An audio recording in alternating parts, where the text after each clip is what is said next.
Kate, Yeah? that's not your head. Does it need to be? Well, I don't know.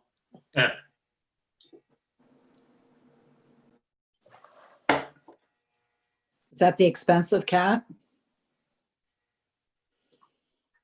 All cats are expensive.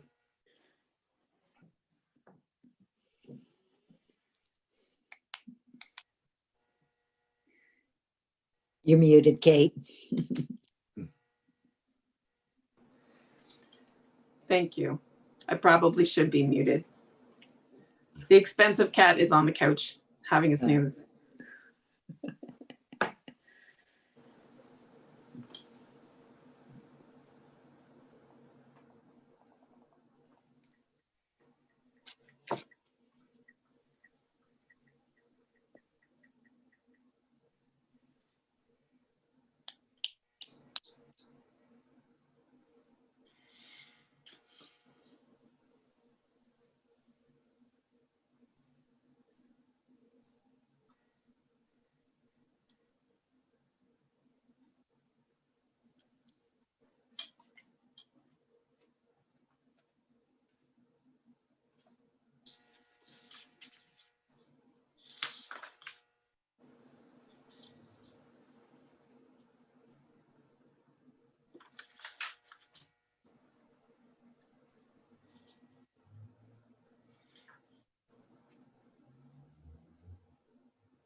Much better. Can you hear me, Catalina? Yes, I'm just confirming we're live on the live stream first. Just 1 second. Okay.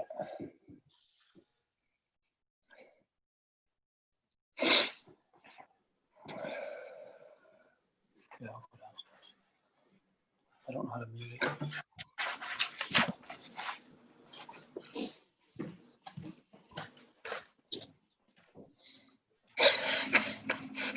What a great shot, Phil. Yeah, very menacing. Yeah, no kidding. Kind of like The Shining. Yeah. Honey, I'm home.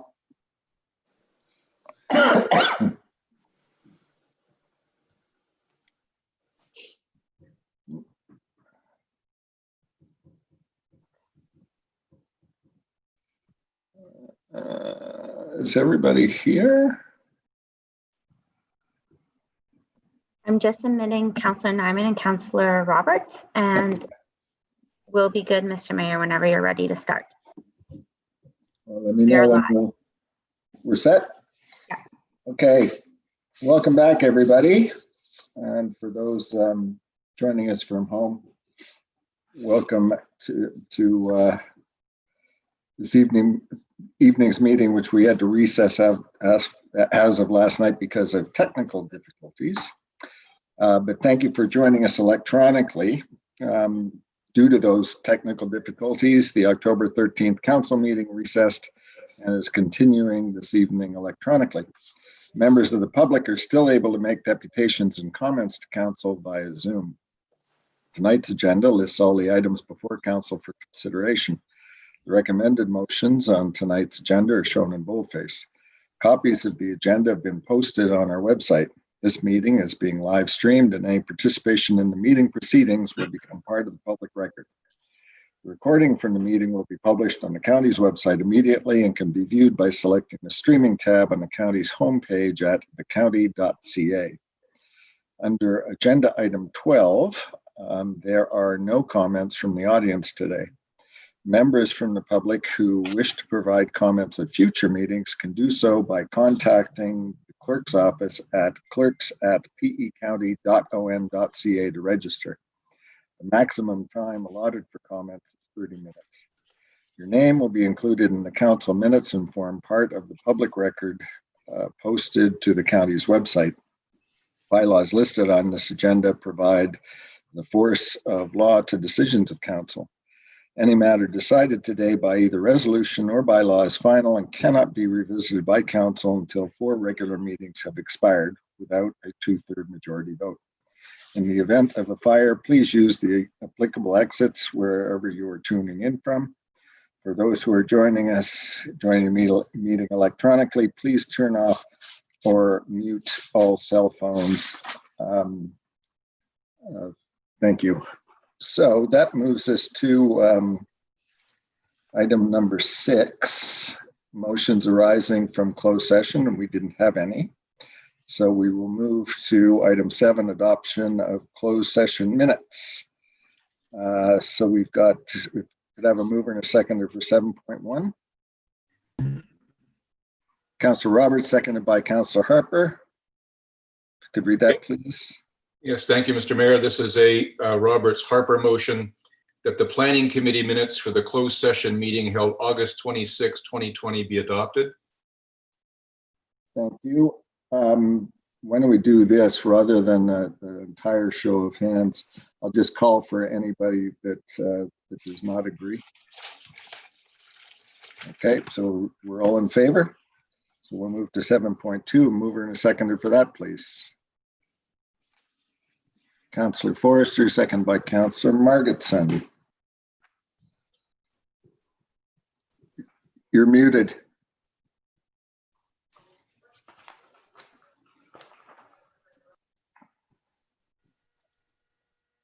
No, you're still muted.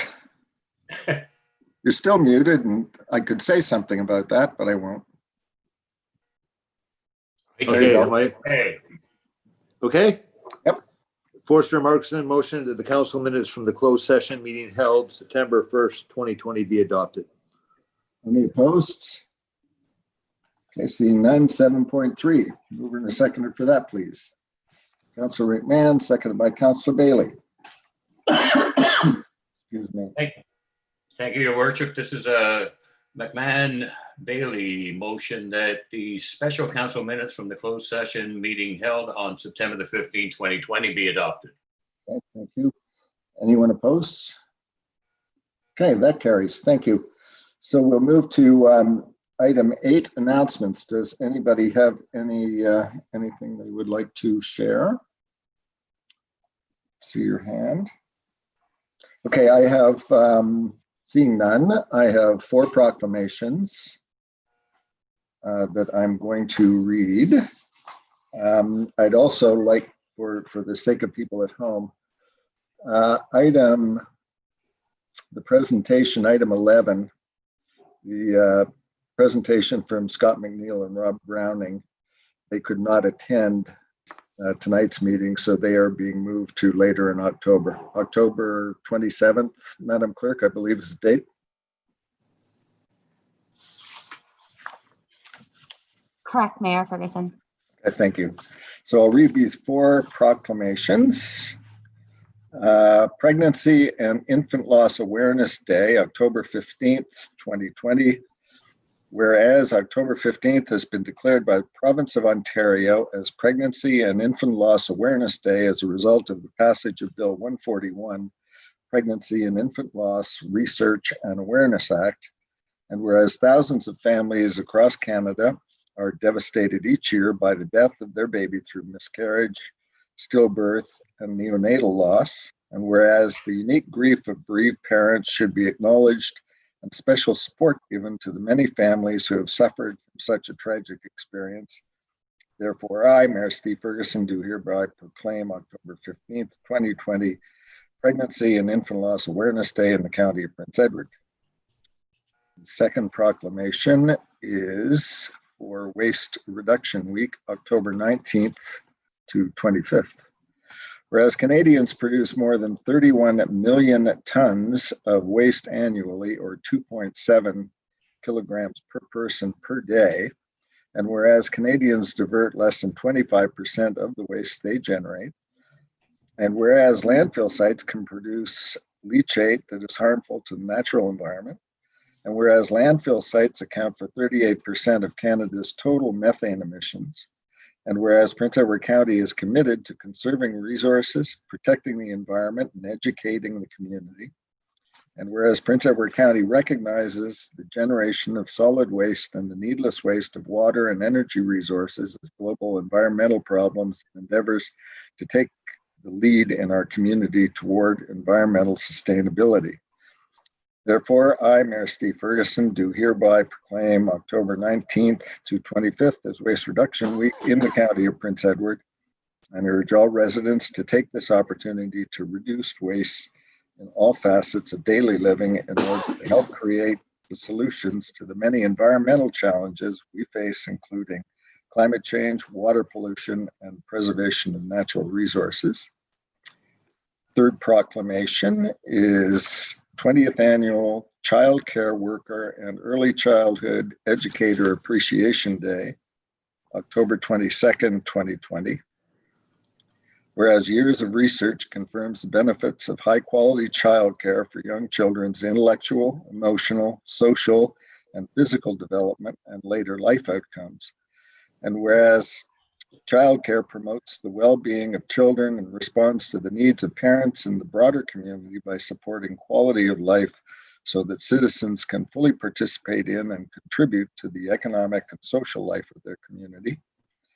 And whereas trained and knowledgeable early childhood educators and childcare staff are the key to quality and early learning and childcare programs and champions for children, therefore I, Mayor Steve Ferguson, do hereby proclaim October 22nd, 2020, Child Care Worker and Early Childhood Educator Appreciation Day in recognition of the education, dedication, and commitment of childcare workers to children, their families, and quality of life in the County of Prince Edward. And finally, the 28th International Day for the Eradication of Poverty, October 17th, 2020. Whereas the United Nations International Day for the Eradication of Poverty is observed on October 17th throughout the world, and whereas poverty is considered a violation of human rights, and whereas the United Nations Sustainable Development Goals have the primary goal to end poverty in all its forms everywhere by 2030, and whereas 13.5% of Prince Edward County residents are living in poverty, and whereas Prince Edward County has the second highest rate of food insecurity in Ontario, and whereas 50.8% of households in Prince Edward County earn less than the average provincial cost of living, and whereas 48.6% of renters in Prince Edward County spend more than 30% of their income on housing, which is the national affordability threshold, and whereas poverty projections suggest that the social and economic impacts of the current health crisis will be significant and will exacerbate these figures. Therefore, I, Mayor Steve Ferguson, do hereby proclaim October 17th, 2020 as International Day for the Eradication of Poverty. And I believe Councillor Roberts wants to speak to that last proclamation. Councillor Roberts? Thank you, Mr. Mayor. Just very briefly, I think the proclamation today is a very nice follow-on, a very appropriate follow-on from what Council resolved to do in March of this year, which was the contribution to Minister Smith's undertaking to pursue a new poverty policy for Ontario. And I think we all, to some degree or another around the horseshoe, recognize that part of the big story looking back on COVID-19, when that history is written, will be how we have been judged at all levels of government and in terms of aiding the disproportionately affected and impacted. And if I could, it's a real opportunity also to do a bit of a shout out to what some councillors like Councillor Phil St. Jean have been saying, and perhaps others of us have been saying, that we are really, really fortunate in the county, in Prince Edward County, for the not-for-profits, the volunteer associations, the service clubs, the charitable organizations that really are dedicated to serving and assisting those who are more vulnerable and those who live in poverty or near poverty. So I just wanted to mention that. So thank you very much. Thank you. We'll now move to item 9, adoption of minutes, item 9.1. Could have a mover and a seconder for this, please. Not everybody at once. Councillor Bailey, seconded by Councillor McMahon. Could read that, This please. is Bailey McMahon motion that the planning committee minutes for the closed session meeting held August 26th, 2020 be adopted. That is 9.1. I beg your pardon. Bailey McMahon motion that the council minutes from the meeting held on September 22nd, 2020 be adopted as presented. Thank you. I will call it for the show of hands for these. All those in favor? Okay, that carries. Thank you. 9.2, mover and a seconder for this, please. Councillor Harper, seconded by Councillor Forster. Harper, Forster, motion that the planning committee minutes for the meeting held September 23rd, 2020 be adopted as presented. Okay, thank you. All those in favor? And that carries. So that will move us to our deputations, and we have 3 this evening. The first one I have down as Christy Fabian, who is going to address council regarding pregnancy and infant loss awareness, which was one of the proclamations I made. So Christy, I see on here you're Christy Hale, is that right? Yes, that's Did we correct. get something wrong here? No, that's the organization I work with. Okay. Well, welcome, and thank you for joining us. Sorry we had to postpone you by 24 hours, but thank you for joining us, and reminder, you've got 10 minutes. Yes, thank you. And thank you for having me here tonight. My name is Christy, and I'm a bereaved parent. I live in Picton with my family, and I'm here to explain why it's important to recognize Pregnancy and Infant Loss Awareness Day on October 15th. This day is recognized by our province and some other provinces, but not all, and some states, but not all, and some countries, but not all, around the world. In 2015, we saw it recognized in Ontario as Bill 141, the Pregnancy and Infant Loss Awareness, Research and Care Act. It is meant to be a day to honor the families who have been through a pregnancy or infant loss of any kind. It is a day to honor all the babies gone too soon. October 15th is about bringing awareness to how common it is to lose a baby and breaking the stigma of not talking about it. Because we're not supposed to talk about dead babies. We're not supposed to talk about pregnancies that don't have happy endings. It allows us to honor our babies all at one time. For some, there's no single day of a baby passing away. And for others like me who have had multiple losses, it allows us to honor them all. And if you've ever had the fortune to find yourself pregnant, expecting, you know how immediately this pregnancy, this baby takes over your life and your thoughts. And regardless of when the pregnancy ends, it is devastating. And if this is not something you're familiar with, then I can give a bit of an explanation. Pregnancy and infant loss covers any kind of loss, starting at very early losses. Think you only know you're pregnant for a few hours, days, or weeks, to stillbirths and everything in between. It also covers babies that die in their first year of life of any cause. 1 in 4 pregnancies ends in a loss. This number is based on data that we know. It doesn't include the people who don't know they're pregnant before they lose their babies, or they don't report their pregnancies. It doesn't reflect 1 in 4 women, which is what the most common perception of this number is. It's 1 in every 4 pregnancies around the world ends before it begins, really. And there's so many different kinds of losses, and I can't go through them all. However, they all end up the same, with brokenhearted, grieving families, mothers, fathers, siblings, grandparents, all grieving, all struggling to get through the early days and the later days, and trying to make sense of a really senseless event. Most of the time, we don't know why our babies have died.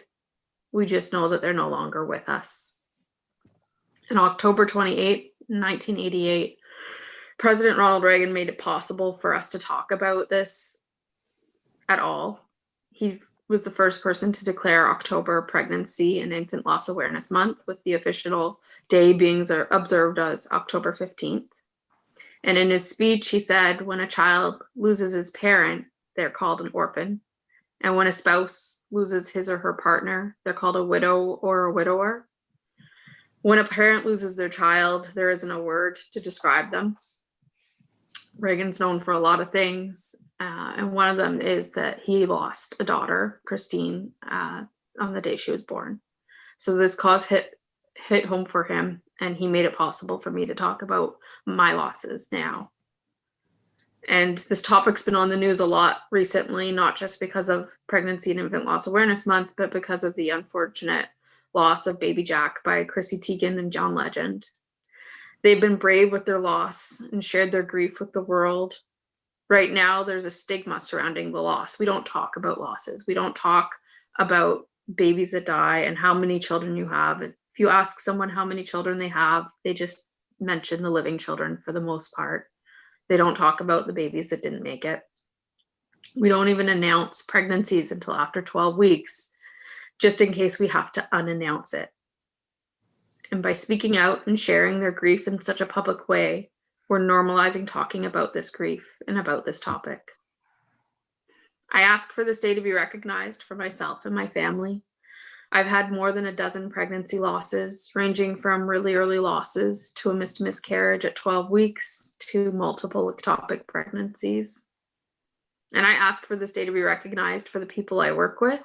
I'm a volunteer with the Pregnancy and Infant Loss Network Sunnybrook, or PALE Sunnybrook, an organization whose sole purpose is to bring awareness and support the families in need.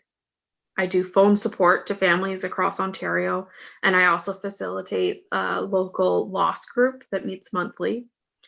Prior to the pandemic, we met every month in Belleville so that we had a huge catchment area so that we could help as many people as possible. We now meet online via Zoom, which I'm sure we can all appreciate is glitchy and hard to navigate. And it's really hard to have a good conversation on Zoom with a bunch of people. And I've seen so many men and women walk through our doors and share their stories and their losses. And I've given them space to share their babies with us and honored them by saying their names. We here in Prince Edward are really fortunate to be in an area with a great support system already in place for our lost families. Awareness was brought by the Butterfly Girls and their run, which raised money for, among other things, for Quinte Health to make kits available for every family that walked through their doors facing a loss. They raised more than $340,000 in 3 years in our community for our community to make sure that families going through loss of all kinds had the support and care that they needed. And I can tell you from experience, prior to them raising that money, the support and care was not available in our community. These kits that families get, they all include a bracelet that's made by a fellow bereaved parent, a note from a local mom who's been through this and can give them a little bit of hope that they're going to make it through the day.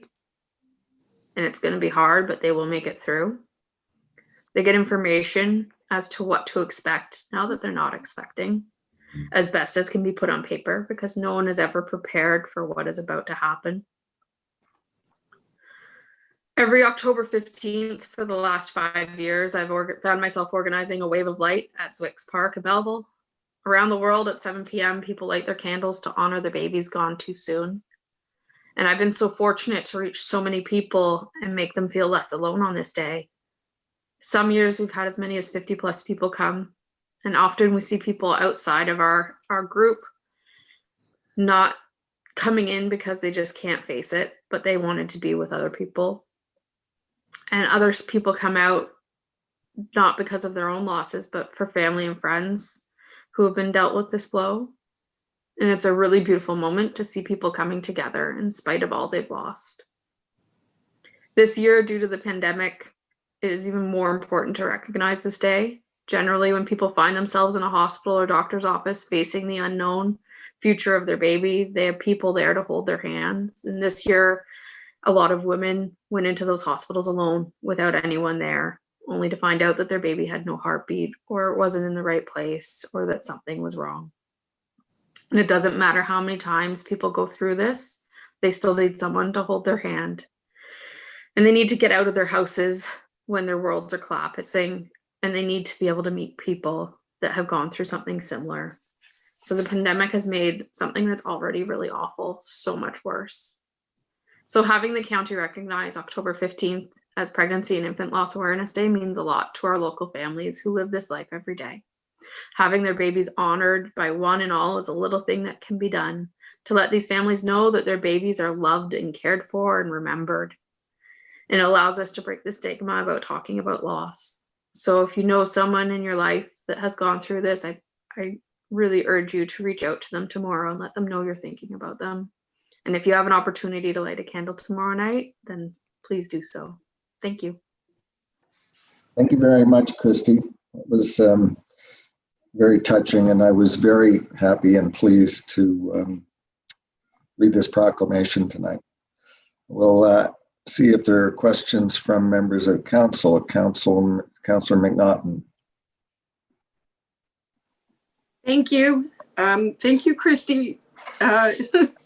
Sorry, you got me. Well, now you're going to make me cry. Yeah. Well done. And I'm a cold-hearted counselor over here. Anyway, thank you. Thank you for coming to talk about this today. This has touched a lot of lives that touch my life. And it's something that I've walked through with friends and been there in the room as people have lost babies, and it's devastating. And then you go out into your community and see all these beautiful families with healthy, happy babies. And it's like a knife in your heart, where you want to be happy for other people, and all you can think of is the loss that you carry instead of a baby. And I just want to thank you for the support that you and the people in your group offer to other parents in the community who are facing these losses. It's tremendous. And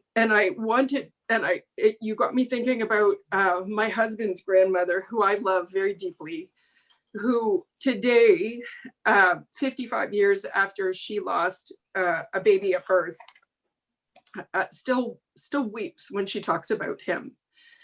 And it's that profound, deep loss that just never goes away. And to hear that identified, that there's no word for this, really, it really gets to the heart of the matter about how much fear and devastation and loss there is surrounding this, that we can't even put a word to it. So thank you very much. Thank you. Thank you. Anybody else? Question, Councillor Maynard. Thank you, Mr. Mayor. Thank you, Christy, for your deputation to raise the awareness of the pregnancy and infant loss that really has touched so many of us and our families. Thank you. Thank you. Anybody else? Okay, thank you very much, Christy. I know it probably took a lot to sit there and make this deputation, but it's very much appreciated. I appreciate the opportunity. Thank you. Okay, we will now move to the second deputation. Oh, we need a mover and a seconder to receive this deputation, Christie's deputation. Could have a mover. Councillor McNaughton, would you be prepared to do that? Yes. Seconded by Councillor Maynard. Except now I'm completely, can't see a thing. So, but I'll get there. This is, sorry, was it Councillor Maynard? Yeah. So this is the McNaughton-Maynard motion that the deputation by Christy Fabian regarding pregnancy infant loss awareness be received. Thank you. All those in favor? That carries. Thanks again, Christy. Thank you. So we'll move to deputation number 2, Debbie Korzanowski, Executive Director of the Prince Edward Family Health Team, and Dr. Noah Wallman to talk to council concerning physician recruitment. Hi, Debbie. Well, good evening, Mr. Mayor. How are you and others? Well, we're fine, thank you. But apologies for the 24-hour delay, but we faced technical challenges. So certainly, it happens to all of us. Not a problem. Yep. So the floor is yours, and a reminder, you've got 10 minutes. Okay, thank you. And just prior to starting, I should acknowledge I didn't see my, health system colleague, Christy, from pregnancy and infant loss. I know it's a sensitive subject, so just want to extend, broad support and a health system partner as well. So thank you very much. And yes, I'm Debbie Korzanowski, the Executive Director of the Prince Edward Family Health Team. Very nice to see all these faces here. Everyone looks well, and delighted to have this time. Thank you very much, Dr. Wallman, for coming to be here with us as well. I have been here to present on physician recruitment in times past. And so the first couple of slides from my 10-slide deck is just quick background. I'm going to run through that very quickly to spend a bit of time near the end of my presentation. Slide 1 talks about our family health team. Mr. Mayor, can I assume that the slide deck is visible to all the members? I'm just not certain. I will ask the clerk who is in the pilot seat manning the controls. I'd be happy to share the screen with your slideshow deck. Thank you very much. I'll just take a brief pause if that's okay till they do come up. Yeah, I'll let you know when it's up there. Thank you.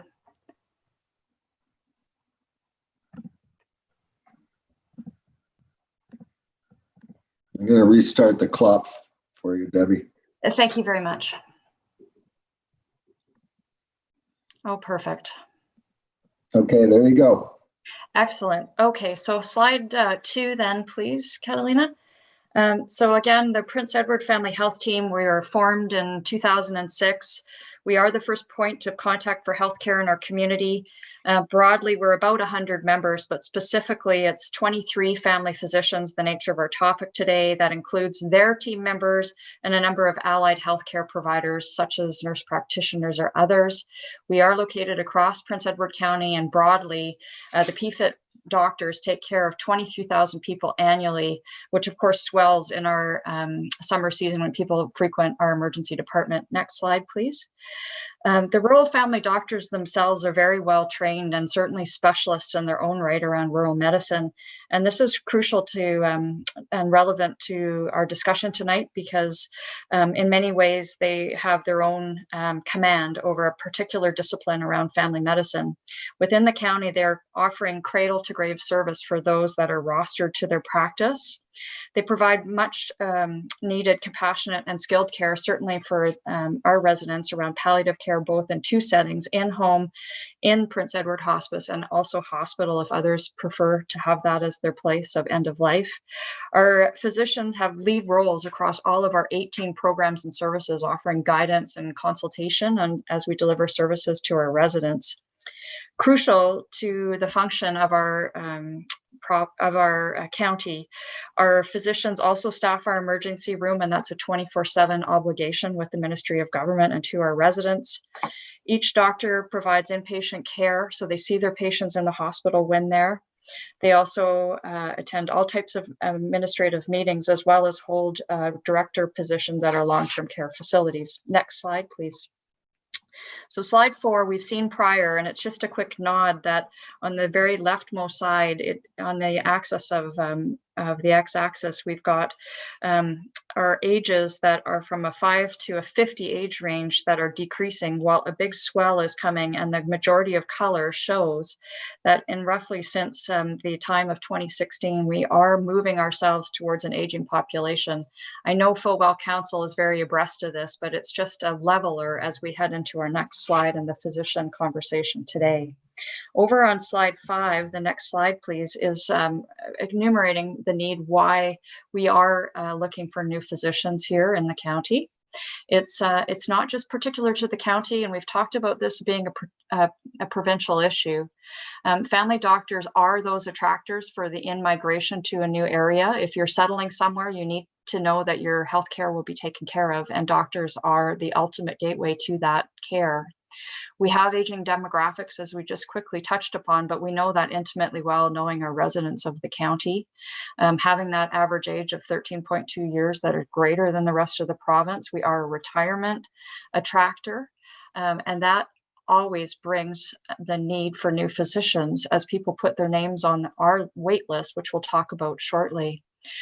We know that our family physicians are like the rest of our demographic, and they're retiring.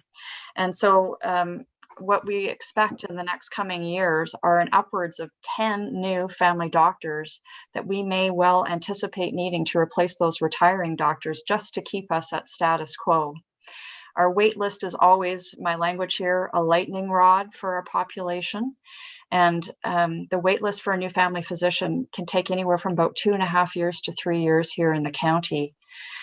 I would like to say that PFIT is proud that we're working very hard at reducing our wait list, and we've done a great job of reducing our wait list, almost 30% since last year, but I think it needs to be counterbalanced with the incoming growth and development of new developments that are coming in as housing growth happens in the county.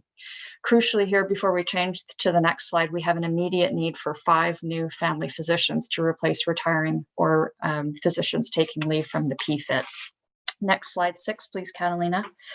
So we have been working very closely with the county. I think it's a wonderful partnership. For our part, PFIT is always in discussion with the Ministry of Health for having additional family physician spots. And as referenced on a previous slide, we are at our maximum number of spots in the county, which are 23 physicians.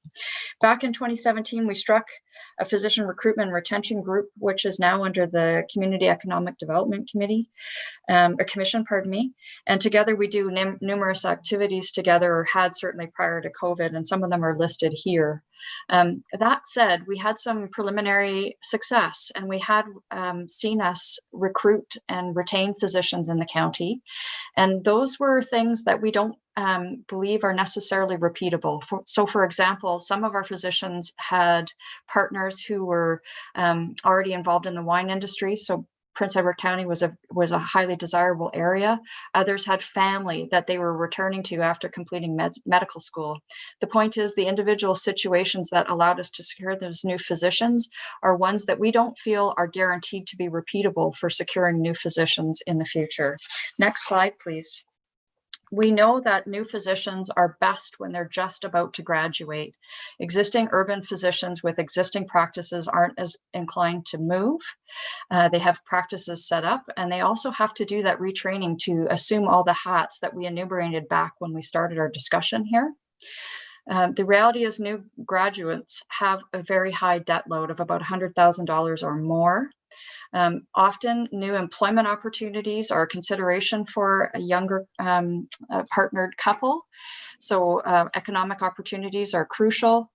New families look for a place to start bringing up young families in safe environment. PEC certainly has a lot of those. Affordable housing can be a factor, especially with a high debt load. A team-based care is an attractor, and certainly a work-life balance. So on the next slide, we've summarized some of these things to show, if we could move there now, exactly the overall status of what we have here in Prince Edward County. New graduates are something that we build a relationship very early in their education with rotations and practicums through our affiliation with Queen's University. Our employment opportunity is something that we can really take our hats off to the county for. They've sparked economic growth and offered new opportunities for spouses. Community setting for starting and raising families. Well, we know that Prince Edward County is a desirable area. It's certainly picturesque, and our population influxes know about this, but the affordable housing options could be a problem. And I've left this out with a specific price on affordable housing. The last stat I saw, and members of this council will know better than I, but I saw a $650,000 average price for a new home of 2-bedroom, 2-bath. That's a tough pill to swallow when you have a high debt load coming out of university. Team-based care, we are a team-based operation here at the Prince Edward Family Health Team. And the high debt load is something that we need to look at and the point of our talk today. So previously, we've been very grateful for the county to provide us with a $10,000 incentive for those coming into the county and setting up practices, and there's certain criteria. But over on the next slide, and I think this is the shock value, what we're finding is our local competition starts to outstrip us here. So between Quinte West and Hastings County and the town of Greater Napanee, there's a $100,000 purse available for people to sign on with a return of service, and often that is a 5-year commitment. The city of Belleville takes it up a little bit to that end with $150,000 a year for a 5-year commitment. So securing new doctors, unfortunately, does have a bit more of a price tag than what we're traditionally seeing in the past, because competition is fierce due to this being a provincial competition for new doctors. Over the next slide, please. So how do we keep ourselves competitive in this space? We have to understand our target group and overcome the barriers. And we are doing a great deal, as we saw in our number of different dimensions that were set forth in our summary chart. Some of those things are longer time horizons to realize, and that is just the way the world works. However, strengthening our financial incentives, should that be an option for us, may be a quicker, more immediate return to help us elevate our prominence in the field when we are out there competing for new physicians. So just over to the last slide, if I could, Catalina, and I'm sure there are questions. We do want to have a competitive stance in the market. New housing developments are burgeoning. We don't have an exact figure about potentially what that will be in terms of new residents, but our wait list is expected to grow. And so what the final point here is that if we were to lose a family physician through retirement, the increasing care burden falls to the other physicians, whether it's the emergency room that is already escalating and not being stopping. That contributes to further burnout of those remaining physicians trying to carry that extra load, and that contributes to a further loss of family physicians and the erosion of the actual full complement that we have today. So it's certainly something we want to get out in front of. That was a very, very good speedball session here, but to my council members, I'm sure that you appreciate brevity and having good familiarity with the subject. I do open the floor to any questions. Thank you very much, Debbie. A very good and succinct presentation. I'll ask if members of council have questions, and we'll start with Councillor Bailey, and I've got a couple as well. Thank you. Debbie, thank you very much for that. You mentioned new housing developments. With the anticipation of new housing developments and an increased population that would go with that, do we get more spots, as you called them, as our population increases, or how do we get more spots, more doctors? It's an excellent question. Thank you, Stuart. What we understand is that there's a number of things go into a decision matrix that the ministry uses to allocate new physician spots. Typically you have to be nominated or identified as having to be in a hard to recruit area. So right at the moment, Prince Edward County is not identified as such. So there are places in Northern Ontario that are far less desirable to come to. And so the government has a bit of say there about where they try to guarantee access for residents. It's almost equivalent to some of the same things that you all face here in trying to allocate scarce resources. I think we'd be in a healthier position if we were able to make the case to government to say this is the oncoming expectation of population growth combined with our demographic need. And the thing I didn't mention is, of course, something that you all know, but it's probably worth reiterating, is that with increased age, you get those increased chronic comorbidities that causes an increased care demand or investment from our physicians. So it's kind of a perfect storm brewing, but I think it would be helpful if we could maybe put, some effort into those projections and sort of a target date to get that conversation going with government. Thank you. Councillor Harper. Thanks, Mr. Mayor. Thanks, Debbie. I was along the lines of Stuart's questioning, just thinking about our population growth. I mean, we have some significant developments that are poised to happen. And I guess I was trying to do the math in my head and say, you know, I mean, how many patients would a typical doctor be responsible for? And I'm thinking about the growth, and then, you know, divide that by whatever is a reasonable number and tells me how many more doctors on top of what we already have. Can you give us any insight into that? I can, and this is where Dr. Wellman may want to elaborate further, but the government doesn't set minimums or maximums for what patient loads are, or what we call rostered, the clinic size per se. I mean, I think the ranges of old times are very large, and we're seeing that in Belleville, frankly, where those physicians can't find any other physician to come in and take upwards of 2,500 or 3,000 patient clinic. It doesn't provide any work-life balance, nor with the complexity of patients today can physicians feel that they can practice in good conscience to a professional standard that they want to uphold. So I think that's a sliding scale, and the new norm of practice is very different than what it used to be. Dr. Wellman, is there anything that you'd like to add on that? Yeah, thanks, Debbie. I mean, I think we're confusing, though. There are two different things we're talking about here. One is the amount of spots allocated by the MOH. The other one is just filling the spots we already have. So we have to just be careful about what we're referring to. I mean, I think it would be great to have more spots, but in a way we already can't fill the ones we have. So there's just one kind of comment there. Basically on your specific question there, I mean, yeah, I think that it's highly variable. It depends on what that physician wants to do. Some people, I do a lot of clinic. There are other physicians who do very little clinic and do a lot of ER or a lot of nursing home or something like that. And you can't really, if you say to the person who does a lot of nursing home, you should take more patients, that it's kind of that, there's only so many places you can be at one time. So if that person, is only seeing 500 patients, has a roster size of 500 patients, but does, 2 days of nursing home a week, the time always has to get borrowed from one place to the other. To answer the question more directly, I would say that newer grads often are looking for very tough, 600, 700, 800, somewhere in that realm. I personally have around 1,500.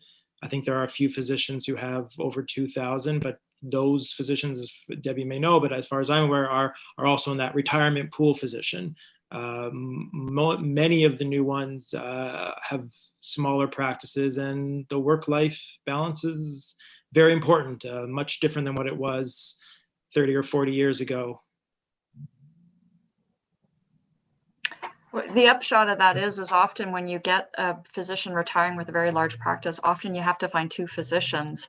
And it's kind of a funny dance we make with ministry about, the number of spots we count for that. So there's, it gets a little more complicated, but to Dr. Wallman's point, it's kind of multifactorial about how we first create a status quo scenario where we replace those that are leaving so those with care can have that continuity. But whether then we have such immense growth is whether we have the bigger platform to lobby for more spots. So that's true. There's sort of a two-pronged scenario here. Anybody else? Councilor Roberts. Okay, we got some more for you, Debbie. Very good. Councilor Roberts and Councilor McMahon, then Councilor Maynard. Debbie and Noah, just a clarification question from me. When you referenced we already have a maximum number of 23 spots, but there's an immediate need for 5 new physicians. Does that mean we have 18 active doctors and 5 vacant spots, or we really should have 28 doctors? That's a great question. We have 23 active physicians, but we have awareness of some of those who are aiming to retire imminently. And so they're holding their practice with the understanding that we're all working very hard to recruit for them as well. Is that fair, Noah? Okay, thank you very much. Of course. Councillor McMahon.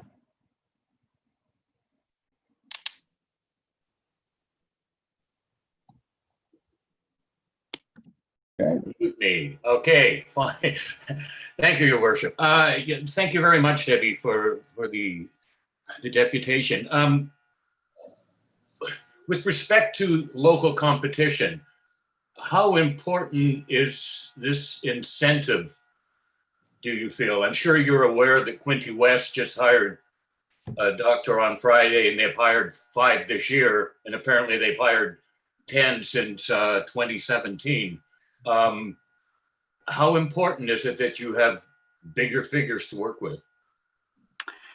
Well, you know, I think it's a balancing act, and I think that I think like anything, I don't know that money is the exclusive motivator for everyone. And I think we've all had those experiences in walks of life where, you know, we've traded off things for less money, more money for all kinds of reasons. I think that when you have a new family starting out or a new graduate, the idea to get out from under debt is very attractive, and to do that as quickly as possible is helpful. So do we have to be at par with some of our more immediate communities? That's a great question. One could argue that we've had physician success without that remuneration in place to that same level. That said, our nervousness, and perhaps the reason why we're here with this time with you, is that we don't have clarity or certainty that what we've experienced previously is repeatable. And so from that, we were hoping to mitigate a bit and try to change some of those factors. So Noah, you'll have a sense, I mean, really about that. I mean, I think it matters. I don't know if it's everything, but I think we need to be competitive. Okay, thank you. Did you want me to speak to that, Debbie? If there's anything else, I mean, you know, you perhaps rate in the industry and you would have a little more, you know, buzz about what others are talking about, maybe how relevant a competitive purse is. Yeah, and I'm sorry, I missed a bit of it due to internet, so I didn't hear all the comments that were made. But I mean, I think I agree with what you just said. I don't think it's definitely not the end all and be all of the decision making process. In my case, my spouse, you know, was in the hospitality industry here, and so had some good employment here, and we had other personal reasons, the whole lifestyle discussion with kids and all that stuff. So it wasn't the primary motivator.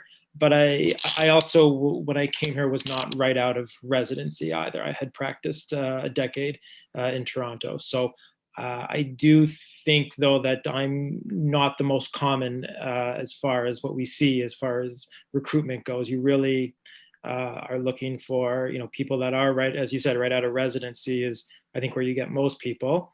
And I think that, you know, with it's the debt load, I think, that really brings a lot of the new grads down. I mean, it's most of us have just, you know, borrowed against our time for, you know, to get our degrees and to do residency, et cetera, and to pay that back. And it's you know, when you're looking at into your 30s now, and all your friends started working in their mid 20s, and you know, you want to buy a house and you want to start a family and all those kind of things that come in naturally for many people at that age.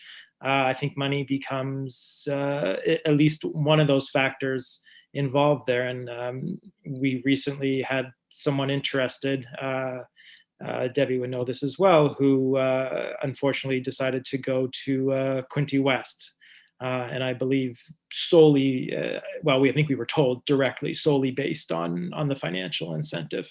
So, and that's not everybody, but, you know, it's something we need to at least put up there and, you know, say is, do we need to compete? Yes, we need to consider it. Hey, Councillor Maynard. Thank you, Your Worship. Thank you for your presentation.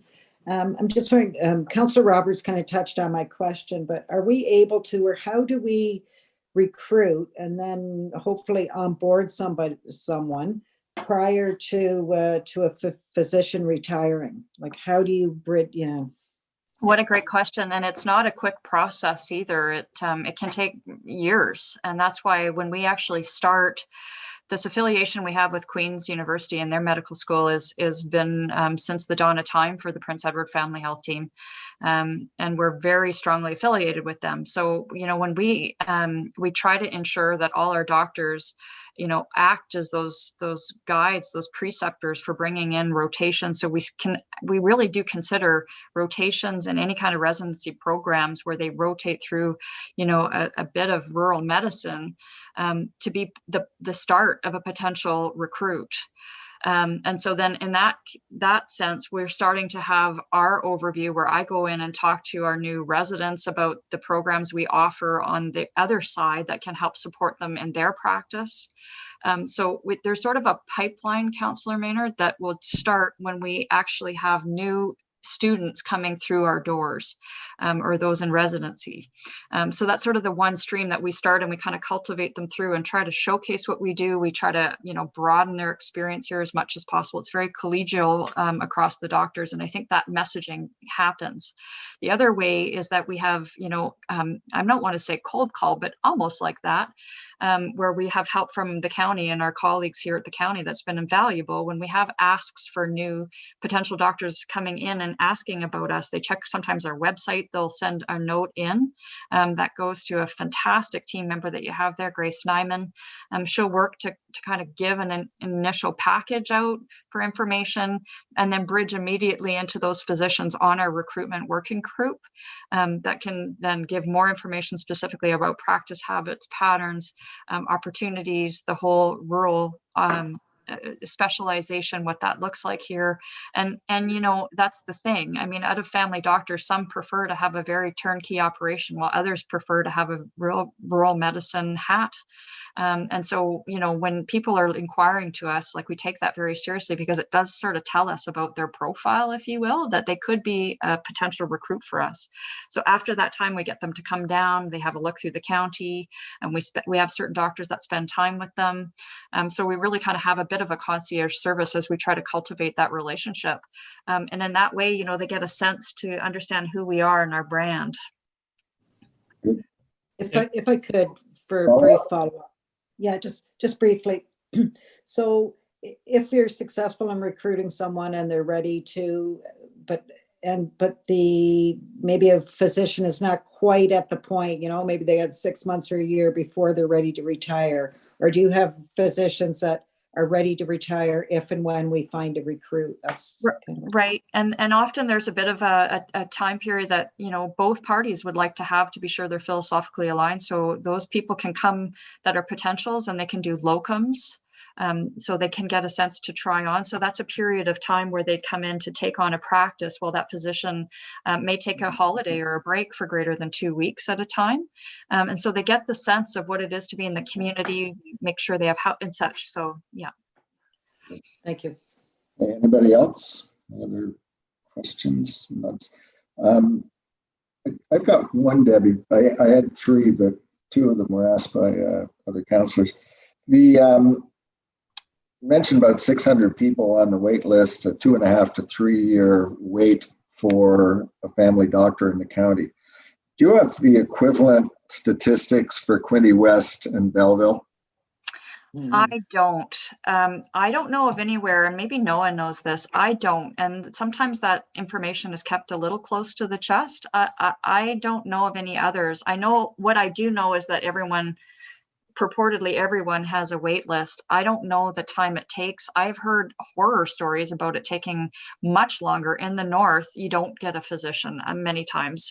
They have different models of access to those first point of entry to the healthcare system. And sometimes it looks like different practitioners that liaise with physicians and such. There's certain outposts that there's just a whole different model if you can't secure physicians to be physically in the location for seeing people. So a lot of remote medicine happens, etc. It's a provincial problem, and the government has had to be creative in how they secure on par services to not have kind of two-tier care.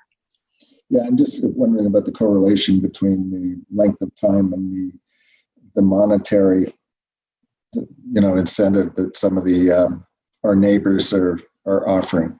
So, okay. I don't know the wait lists for those areas. And probably you could ask around, and when someone might know. I don't know. Yeah, I've heard upwards 4 to 5 years or more.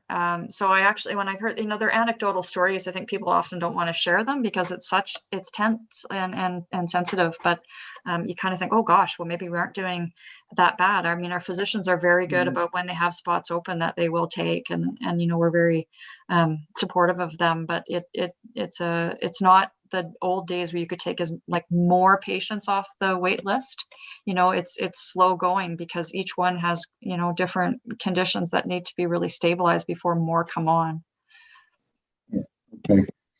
Well, this is something that I think should be subject to review when we get to budget. Okay, if we can have a mover and a seconder to accept Debbie's deputation, please. Councillor Bailey, seconded by Councillor McMahon. This is a Bailey McMahon motion that the deputation by Debbie Kozanovsky, Executive Director of the Prince Edward Family Health Team, and Dr. Noah Wallman regarding physician recruitment be received. All those in favor? And that carries. Thank you, Debbie. Thank you, Dr. Wallman, for making time for the second time to come and join us. Very helpful information. Thank you for the consideration. Great, thank you. So we'll move to item 10.3, the third deputation, coming from Jane Leslie, the chair of the Environmental Advisory Committee. Hello. And where is she? There she is. Hi, Jane. I'm going to say the same thing to you that I said to everybody else. Apologies for having to move you 24 hours ahead, but such is technology. Well, I gather it was for a good cause. There was a blood donor clinic, so not a problem. Well, thank you very much. And just a reminder, you've got 10 minutes. And then there may be questions from members of council. Terrific. Okay. I'm just going to attempt to share my screen here. I've got a bit of a presentation, as you know. And I'm happy to share the screen if you'd like. Catalina can do it, Madam Clerk. Is that easier for you, or would you like to do it? It's interesting, Catalina. I can't help thinking it's a bit like crossing my, doing a bit of this. So maybe I'm better at this end. So very quickly, and that is the trouble. It's hard to, first of all, I want to thank you, Mr. Mayor, and you councillors for giving me an opportunity to present the strategic plan that we've got from the Environmental Advisory Committee. It is hard to address all of this in 10 minutes, so the package includes addenda for additional background. I think it starts with a core underpinning that affects a lot of our discussions. So this is an updated picture from Bloomberg Business News from August. The chart is from the US National Oceanic and Atmosphere Administration, and their data goes back to 1880. It makes pretty clear that climate change is not a future event, it's happening now. And as the NOAA reports, 2019 was the hottest year in history, with the preceding 4 years not far behind. But I do find that sometimes it's hard to sort of bring this back and say, well, that's fires in Australia or in California. What does it mean here? So here's a chart that was provided to us by Mark Boone. Mark is a member of our Environmental Advisory Committee. He's a geoscientist and hydrologist with Quinte Conservation. He presented this chart to the EAC in August this year. And you'll see in this chart that even under the lower warming assumptions, the orange line, which incorporates an optimistic scenario for the control of greenhouse gases, our county is on a steadily warming path. And so mitigation and adaptation, which is the core of looking at this issue, are both called for. As we started to discuss this, we discovered there's a sort of a spider's web of environmental linkages across our community. And flood risk, it could become a lengthy chicken and egg discussion when you're setting priorities. I thought flood risk alone as an illustration can lead to public health risks through water contamination, for example, and it can hit our tourism industry. our beaches, our infrastructure, and that's just naming a few. And droughts can have a huge impact on our agricultural sector, which won't come as a surprise to any of you, I'm sure. This then ripples through to our overall economy, other businesses in the community, our residents, and of course, our tax revenues. I was listening the other day to a Zoom conference call with the Canadian Club. And among the participants was a gentleman named Ryan Riordan, who's from the Institute of Sustainable Finance at Queen's University's Business School. He made a really cool, I think, very important point. He said, to be economically sustainable, a community must equally be environmentally sustainable. Craig Stewart, also who's from the Insurance Bureau of Canada, also spoke at this conference, and he stated that Fort McMurray's fires cost Munich Reinsurance losses of $10 billion, and that equaled 10 years of their Canadian profits. So you have to think about companies saying, well, wait a minute, there's risk here and I have to be paid for it. So think of the ripple effects from that. That would be, you know, what does this mean for our direct insurance costs in the county? What does it mean to the cost of insurance premiums for our residents? And what about insurance availability for farmers? Like, we turned up in our research that some farmers in Australia can no longer get insurance for flood or drought. So here is, to kind of boil that down a little further, this is again part of that presentation from Mark Boone. And I think what was so staggering is, as you can see, the whole of Prince Edward County is at high risk for drought. And I think of that ironically, even as, of course, we're surrounded by water. Now, the upshot of that is it means we have to contend both with rising flood risk and rising drought risk at the same time. Now, some of you may be thinking, phew, glad I'm not in a private well. But Mark tells me that Quinte Conservation is also very concerned about the rising risk of poisonous blue-green algae in Picton Bay due to its warming. And they've been conducting flyovers and monitoring this for about 5 years. And of course, this is where our municipal water intake is.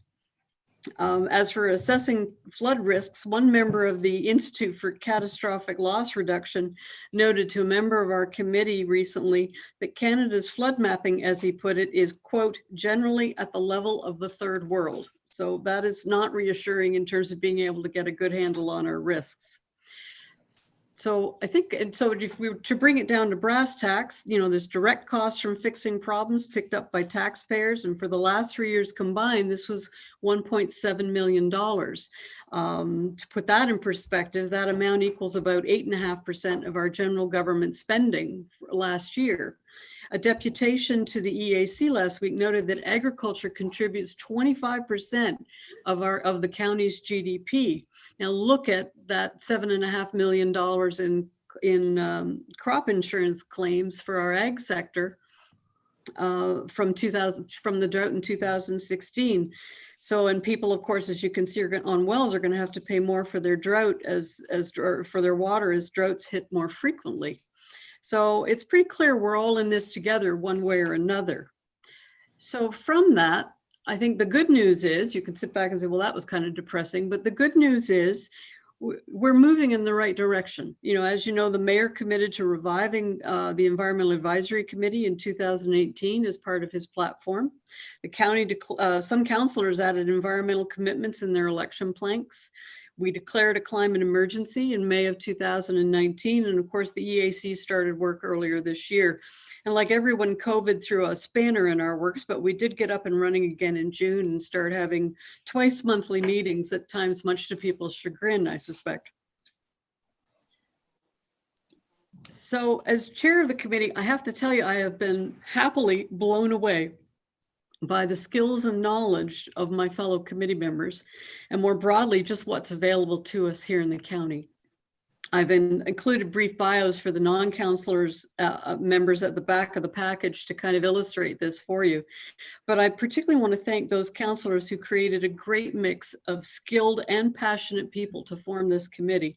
And I also want to thank councilors for having the foresight to include our technical experts from Quinte Conservation and Hastings Prince Edward Public Health on the committee. Clearly you understood the breadth of this issue and how many places, how many linkages we're going to need to tackle this well. So here are some guiding principles that we've established for the EAC. We want to be fact-based. We want to search out the best practices among a variety of communities similar to our own. We've had some discussions with Kingston and Rob Kiley, who's a counselor there, giving us some ideas on what they got right and what they got wrong. And I'm happy to share some of that with any of you who are interested. Most importantly for all of us, we don't want to reinvent the wheel. If best thing to steal is a good idea. And if somebody somewhere else has done it first and done it better, much better to find that out as soon as possible. We want to employ data, and that could be from the county, it can be from external suppliers, Statistics Canada, and even big data may provide us with an opportunity. And importantly, we want to quantify the expected impact, both environmentally and economically. And we want to recommend specific actionable targets. Oops. Sorry, So the key we found, I've jumped ahead of myself here. So in July, we surveyed each committee member for their 3 key goals and a big hairy goal with a long time horizon. We then identified common themes among them. Not surprisingly to any of you, I suspect planning came very high on the list, as a survey of deputations to our committee would testify. Flooding and drought management equally preoccupied people, no surprise there. Our tree canopy, our landscape and regeneration of our wildlife diversity was frequently mentioned. The potential environmental risks to our agricultural community and its long-term economic health came up often, as did food security. Again, a public health link between the environment and climate. Everyone wanted a two-way street in communication, and every initiative should be backed up by sound research with help from the county or outside sources and partners. 10 minutes is a short time to go through all of the ideas that were presented to the committee, all the ideas that were flagged by the members. They are available on pages 17 to 23 of this package. Against them, we have proposed 6 working groups and identified acting chairs. So not surprisingly, one looking at planning, natural cover, and that includes members from the Ad Hoc Tree Policy Committee led by Susan Banks. And the members there have carried out impressive research to arrive at our draft tree policy, which I believe is coming to you soon. Water security, environmental security of farming and food systems, engagement and communications is being led by Andy Bowers, an odd change for somebody whose background is in engineering, but Andy is very passionate about it. And he is eagerly hunting for youth members with TikTok, Snapchat, and Instagram experience. And I suspect something else that I haven't even caught up with, but that we desperately need youth members. And financing and alternatives, which will seek out resources to help fund some of these mitigation and adaptation strategies. So we're seeing our working groups. I just want to touch particularly on the working groups for a moment. We're seeing our working groups fulfilling a number of functions. We need these members to conduct research. Then we need them to identify priorities among this list of ideas that we have for each area. Next, they need to consider sequencing, which ideas are foundations for other ideas. Then look at timeframes within those priorities.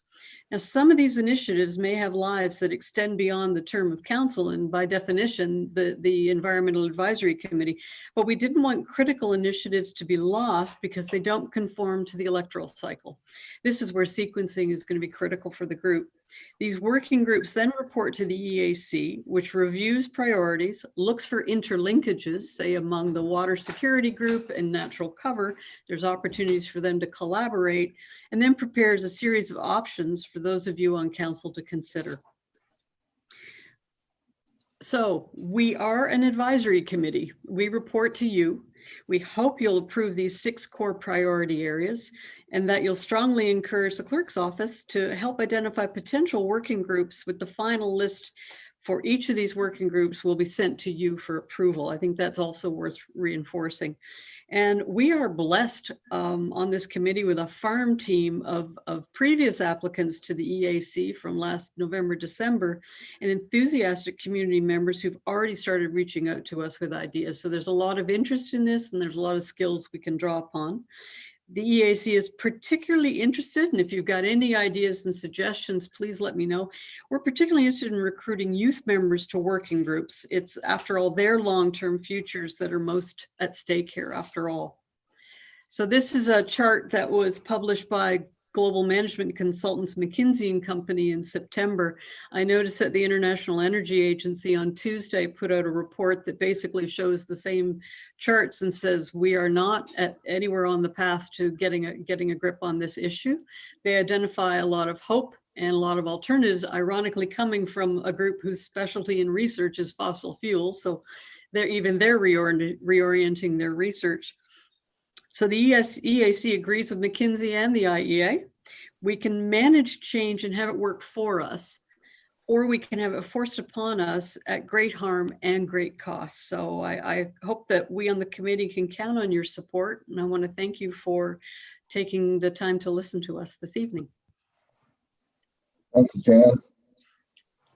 I will ask let me get back.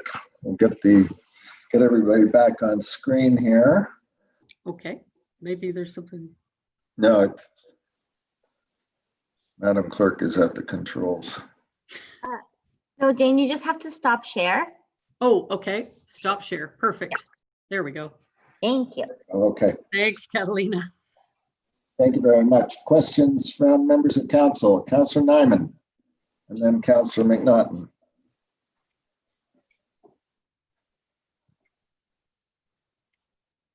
Thank you, Mr. Mayor, and thank you for the presentation. I had one question about the agriculture though, because we already have an agricultural committee, and I see this is one of your key areas to you're focusing on. I'm just wondering, why would we have two groups, two advisory committees working on the same thing? And when you were doing this, did you reach out to the agricultural committee to let them know what it is that you're doing there? Because to me, that is something that the agricultural committee should be looking at and does look at. So I'm just wondering what the line of thinking is, because to me, we're going to have two groups working on the same thing. Well, I think our ad hoc chair is already giving some thought to opportunities to collaborate. I think we would almost look at this working group. I mean, I'm actually up in Ottawa at the moment with my sister's family. And so I'm surrounded by the experimental farm here. So I would hope that perhaps we could be providing some ideas and research, whether it's reaching out to Guelph or reaching out to the experimental farm or elsewhere.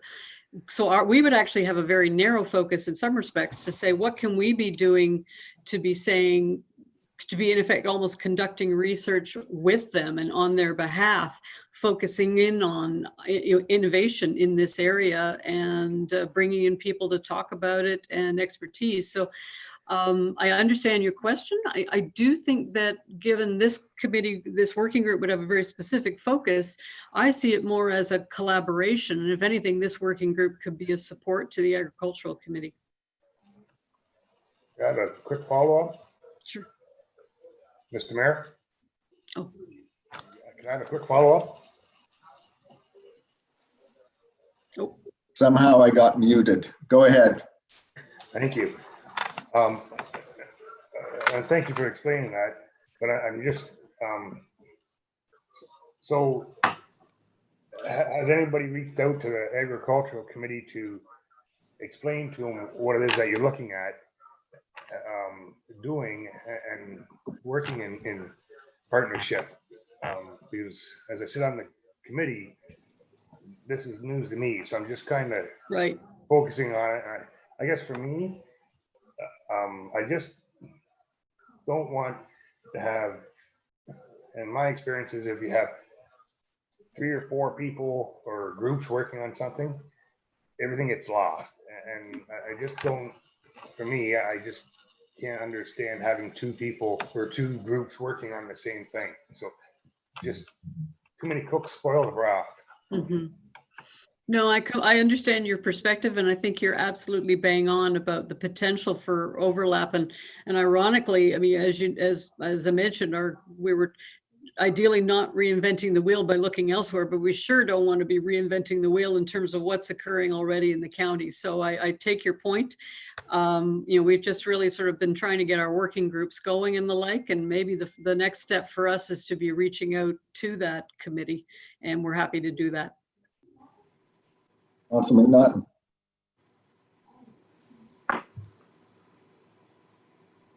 Thank you. Hi, Jane. I just wanted to thank you for your presentation, and thank you for your guidance as our chair as well. So this is a new committee, and there have been a lot of growing pains, and we've had, and I just wanted to let council know that under your, with your help, you've been a wonderful guide for all of those sort of pitfalls on our uphill climb. It's been very inspiring to watch you as you support the committee, support the counselors on the committee, as well as you learn municipal committees 101, or actually like a grad school course without having done the prerequisite 101.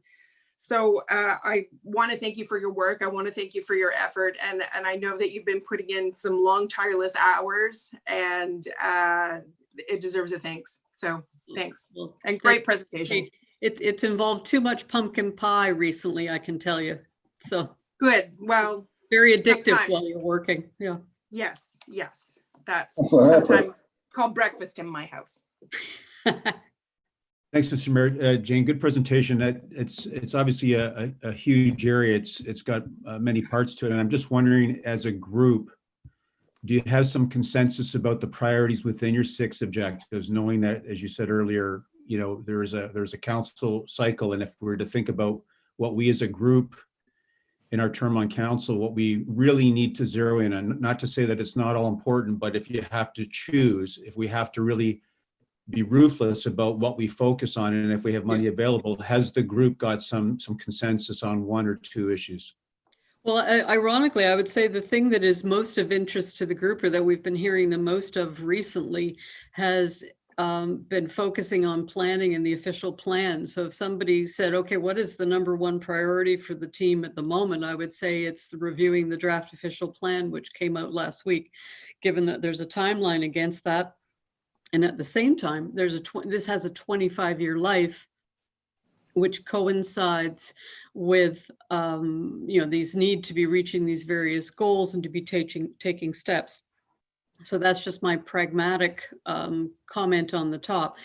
It's a bit of a chicken and egg discussion. I think what we want to see is each of those working groups taking their area and say, okay, boil it down, sequence it down, and then they would come to us and say, okay, we think the sequence is this, and given a choice between option A and option B, clearly the goal is going to be, where can we have the most impact? What is the lowest cost, and what gives the best benefit or the most benefit relative to those costs? So it's kind of hard. So it's been a bit of a struggle, Councillor, to completely do that without having a little more research and numbers at our disposal. So that's why we've been very eager to get those working groups going. Yes. Okay, just a quick follow-up. Yeah, I think you started your presentation out talking about climate change and mitigation, which usually people start with what's important, top of mind. So I guess I would have thought, maybe I'm looking at your groups of watershed protection, flooding, drought management. I would have thought you might mention, I guess I'm wondering, when you think about the planning, is it that the planning concerns relate to climate change, or it simply relates to land use and protection as opposed to climate mitigation? Right. Well, but if you start looking at watershed, flooding, all of the issues, a lot of those issues are within the official plan. I'm halfway through it. I've sort of been going through it page by page, and there's an awful lot in there that I think ironically is addressing this. So the official plan itself has some wonderful material in it, and we may find that some of our priorities fall off our list as a consequence of that plan going forward. So the help of Quinte Conservation, I mean, clearly I agree with you that dealing with the water security issues, flood, drought, watershed management are critical. And I would not be the least surprised to see them coming up to the fore in terms of priority. As to which one at the moment, that's where we need to look at sequencing. And as I say, to a degree, we're going to get some help figuring out what priorities to make as a consequence of the new official plan coming forward, because it has, as I said, it has some very good aspects to it that we think are going to will actually help us make the decisions around priorities. Thank you. Anybody else? Any other questions? Thank you very much, Jane. Very much appreciated. Thank you, And Mr. again, Mayor. making time twice. So if I could have a mover and a seconder to accept Councillor McNaughton, seconded by Councillor Hirsch. Thank you. That's the McNaughton Hirsch motion that the deputation by Jane Leslie, Chair of the Environmental Advisory Committee, regarding the Environmental Advisory Committee Strategic Plan 2020 to 2022 be received. Thank you. All those in favor? And that carries. Thank you. So we'll move to item 11. We don't have presentation. That has been moved to later in the month. We have no comments from the audience, so we will move to item 13, specifically item 13.1, concerning the resignation of Rebecca Sweetman from the Picton Town Hall Board of Management. Could I have a mover and a seconder for this, please? Councillor McNaughton, seconded by Councillor St. Jean. Sorry about that. That is the McNaughton St. Jean motion that the resignation by Rebecca Sweetman from the Picton Town Hall, actually, from the Picton Town Hall Board of Management be received, and that a letter of appreciation be sent to her. Thank you. All those in favor? That carries. 13.2, report from the clerk's office. Okay, we have not had the presentation. Are we moving this to the 27th as well, Madam Clerk? Correct, Mr. Mayor. I'm sorry, I didn't hear you. Through your worship, you're correct. That is also going to be moved to October 27th. Okay, thank you. So we'll move to committee reports, item 14.1. Could I have a mover and a seconder for this, please? Councillor Nyman, seconded by Councillor McMahon. If you could read that, please. The Nyman McMahon motion that the report of the Committee of the Whole from the meeting held September 24th, 2020 be adopted as presented. Okay, thank you. Questions? Comments? Councillor Hirsch. Mr. Mayor, I need to pull for rediscussion what was item 6.2 on the Committee of the Whole agenda. That's motion CW 378-2020, the White Pines Road Users Agreement. Okay. Anybody else have anything? Okay, so we need the, we're going to approve the report with the exception of item 6.2, Madam Clerk. Mr. Mayor.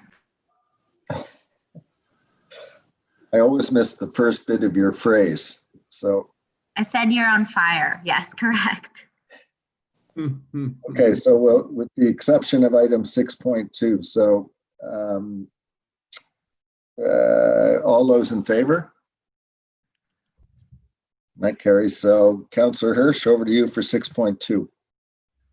Thank you, Mr. Mayor. Well, I understand, had some information through the CAO since the Committee of the Whole meeting that there have been some difficulties with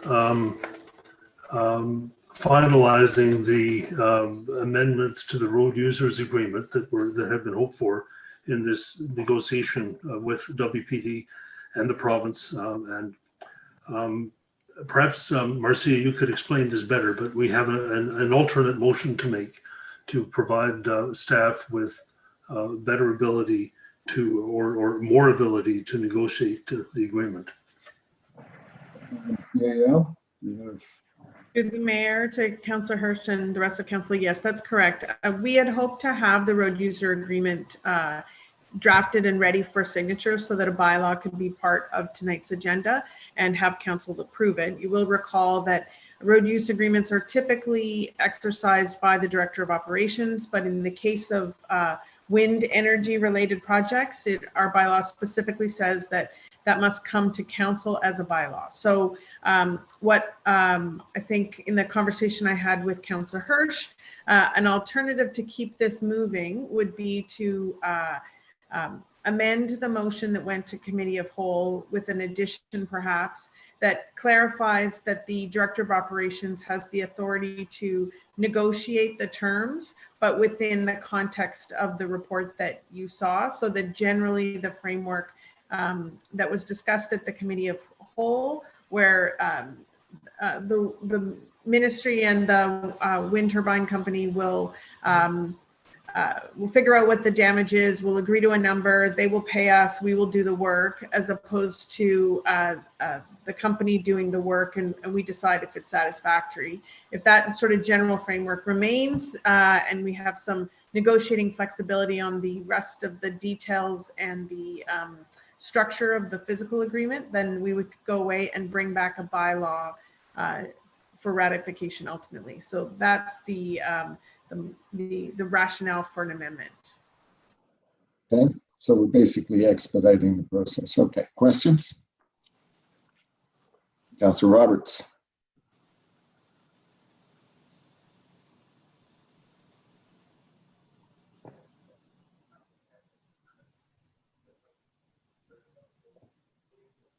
You're muted. I'm sorry. Only to say, Mr. Mayor and Council, that that makes a lot of sense. I appreciate the CAO's explanation and Councillor Hirsch for raising it, and I'm fully supportive. Thank you. Anybody else? Any other questions? No. Okay, so you've got a motion, Councillor Hirsch. Yes, thank you, Mr. Mayor. I have a text which staff has prepared. I believe the clerk has it, but I will read it. So essentially, it would replace the second part of the original motion with this text: that the Director of Operations has the authority to negotiate and enter into a road users agreement that will result in the timely decommissioning of the White Pines wind turbine project, provided that such a RUA involves fair compensation for the damage incurred, so the county staff may repair the roads, ditches, and replace trees as outlined in the consultant reports. Okay.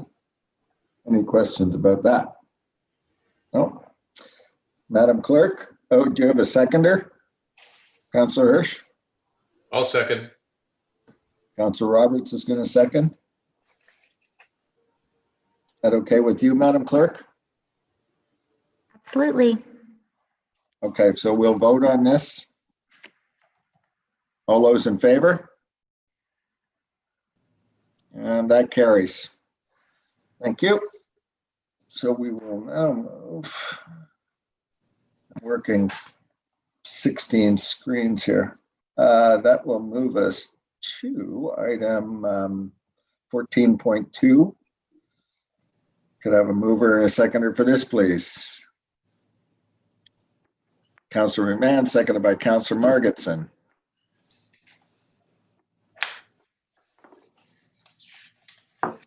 Thank you, Your Worship. This is a McMahon-Margetson motion that the public report of the closed session from the Planning Committee meeting held on August 26, 2020 be adopted as presented. Thank you. Any questions? Seeing none, all those in favor? And that carries. 14.3, mover and a seconder for this, please. Not everyone at once. Now everybody. Councillor Forrester, seconded by Councillor Roberts. Hey, Forrester's Roberts motion. The public, am I on mute? No, Nope. you're okay. Okay, the public report of the closed session from the council meeting held September 1st, 2020 be adopted as presented. Okay, thank you. Any questions? Seeing none, all those in favor? That carries. Item 14.4, closed session held September 15th. Mover and a seconder for this, please. Councillor Margetson, seconded by Councillor Harper. This is a Margetson Harper motion. that the public report of the closed session from the special council meeting held on September 15th, 2020 be adopted as presented. Thank you. Any questions? Seeing none, all those in favor? That carries. 14.5. Report from the Agriculture Advisory Committee. Mover for this, please. Councillor Prinzen, seconded by, I think I saw Councillor Nyman's hand. Thank you, Mr. Mayor. It's a Prinzen Nyman motion that the report of the Agriculture Advisory Committee from the meeting held on September 24th, 2020 be adopted as presented. Thank you. Questions? No. All those in favor? That carries. 14.6. Report of the Police Services Board. Could I have a mover and a seconder for this, please? Councillor Maynard, seconded by Councillor McNaughton. Thank you, Your Worship. Maynard McNaughton motion that the report of the Police Services Board from the meeting held September 24, 2020 be adopted as presented, and that the Corporation of the County of Prince Edward connect with the previous coordinator of the Community Safety Wellbeing Working Group to use their expertise in developing the Community Safety and Wellbeing Plan in terms of reference, and that the County of Prince Edward budget for a facilitator coordinator for the Community Safety and Wellbeing Working Group, and that a staff member from the Community Service Programs and Initiatives Department be provided as a liaison to the Community Safety and Wellbeing Working Group to advise and support, and that the Community Services and Wellbeing Working Group be provided a budget, and that a meeting be set up between the previous members of the Community Safety and Wellbeing Working Group and staff to assist with the development of the terms of reference for a Community Safety and Wellbeing Working Group, and that the Prince Edward County Police Services Board provide $1,000 for the procurement of digital voice recorders. And I believe that Madam Clerk has some changing to the wording in one of the paragraphs. That's true, Madam Clerk. Through you, Mr. Mayor. Thank you, Councillor Maynard. Just the third point. There are already budgeted funds in the Police Services Board budget for the Community and Safety Wellbeing Working Group. So if it could just say that the County of Prince Edward utilize allocated budgeted funds for a facilitator coordinator, it just clarifies what that budget is already there for. And then just a point to note that it's fantastic that the Police Services Board is telling us to do this and giving us some direction. But I know the CAO and I have been in touch with the former Community and Safety Wellbeing Working Group members. And once that terms of reference is approved by Council, hopefully October 27th, we asked them for their input in developing the terms of reference. They provided some fantastic feedback. So their input will be incorporated into what's coming before you as a council on October 27th. And if I, any questions? You want to speak to this, Councilor? yeah, I did want to just speak to it briefly. First of all, the last paragraph on the digital voice recorders is kind of separate from the rest of the motion that's coming directly from the Police Services Board budget, and the staff sergeant brought forward a request for $1,000. He's bought a bunch of digital voice recorders to take statements on site. As to the Community and Safety Wellbeing Plan and the working group, just for some reference, Prince Edward County has in place what is being touted as the gold standard of community safety wellbeing plans. In fact, Staff Sergeant John Hatch has been asked to speak to our plan and its formation implementation across the province. The community safety wellbeing plan that is in place now is still current and doesn't expire for another year. And in fact, at this point, these community safety wellbeing plans, although they've gone through the legislature, have not had royal assent, so are not really a legislative requirement yet. So I think the request of the board is just to allow the reach out to those members to prepare this our current plan, and have been implementing it in a number of ways. to allow it to be refreshed and then continue with its implementation, kind of within the existing boundaries. But that's what we were hoping would come back in a terms of reference, so that we're not duplicating work. And that was the intent, I think, of what the Police Services Board was asking. Questions? Councillor Nyman. Thank you, Mr. Mayor. I just got a question on 2 points. So the first point would be the budget for that facilitator coordinator. And I thought I heard Catalina say, or Madam Clerk say, that we have budget there for that. Is that a full-time position, or what are we looking at for that? If anybody could answer that. And what is that budget that we have set aside for that?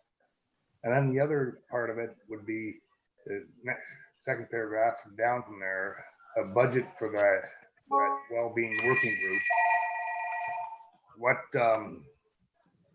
What kind of budget are we looking for on that? I guess. Yeah, what's the budget that they're looking for there, and what's it for? Madam Clerk, do you have that information at hand? Through your worship, yes, I do. So the Police Services Board has been allocating approximately $10,000 in the 2018, 2019, and in the 2020 budget for the Community and Safety Wellbeing Plan. So the Police Services Board has had the foresight to plan for the plan having to be renewed. So there is money available in the budget for the recreation of the plan, the refresh of the plan. But whether it's going to be a full-time position or a part-time position, I know the Police Services Board, I wasn't here for when the first plan was created, but I know it was somebody that worked part-time with the former group. Councillor Maynard, I don't know if you can shed more light on that. I don't have the numbers right in front of me, but this is a part-time position. It was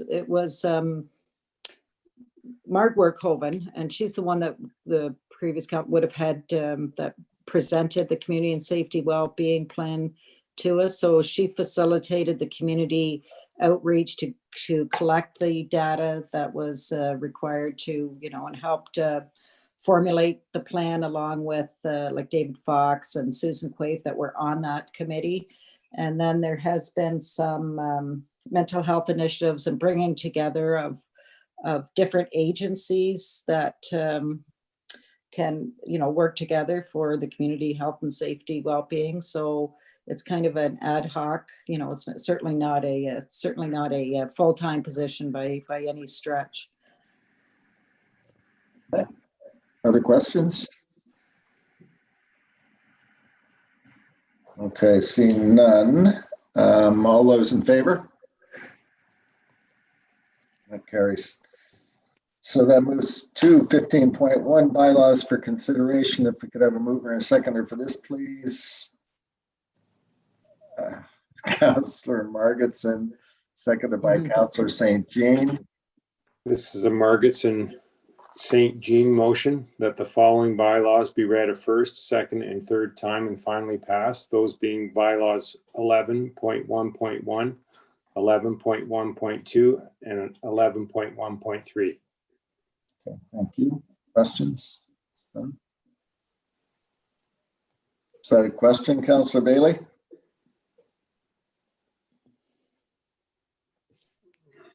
soon as I take myself off mute. 11.1.2, the library board. Item 18 suggests that the library board may, with consent of the opposing council for which it was established, acquire land, etc., etc. With that in mind, do they have to ask our permission before they can negotiate contracts along this line? Second, pulling it up. Madam Clerk, there was some discussion about this. Through your worship, let me just pull up the bylaw.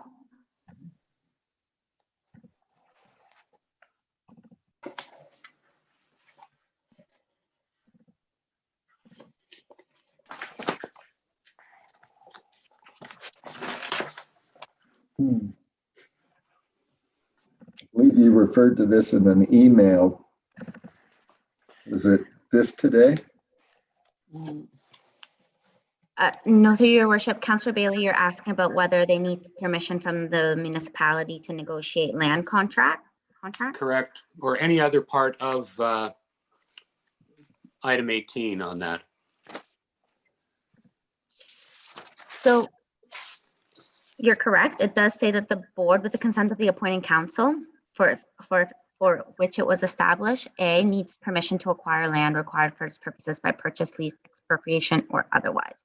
So although the library board does have certain powers under the Libraries Act in Ontario, they still serve, they're a board that serves at the pleasure of council. They're created by council because you as a council choose to have libraries. So they would need permission. We do receive their minutes of all of their library board meetings, and they are posted on our website. But if there's any big land purchases, that should be communicated from the executive director of the library to the CAO. Thank you. Okay. Anything else? Okay, all those in favor? And that carries and moves us to item 16. Mover and seconder for this, please. Councillor McMahon and Councillor Harper.